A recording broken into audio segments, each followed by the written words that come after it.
This year, I started using Class Dojo for the first time, and I absolutely love it.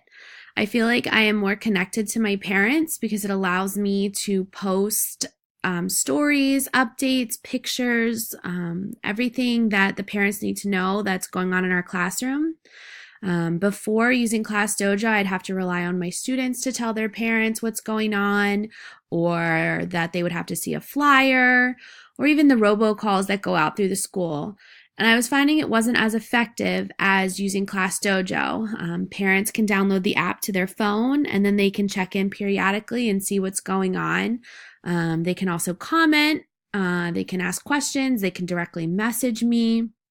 It also has a translation part, so parents can translate it into Spanish and understand what's going on in our room. So I wanted to show you some of my Class Dojo. And this is some of the updates that I've had this month, reminders of things that are going on. I also love that I can include pictures. Without this app, I wouldn't be able to send pictures to my families all at one time. And the parents love seeing their pictures because they can't always be in our classroom or they can't always go on a field trip. And so these pictures allow the parents to see, what we're doing and then have conversations at home. Hey, what did you do at school today? And it's more than, oh, I learned. Oh, I saw you were at the planetarium. Can you tell me more about it?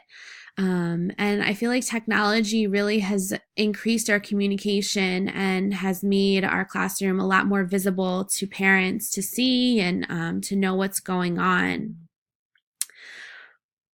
We also have some more reminders on here, and I try and update it every few days, if not every day, so parents are constantly in communication. And once again, more pictures. And my students absolutely love being on Class Dojo.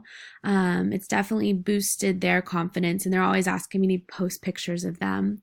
So it's definitely helped a lot in the classroom.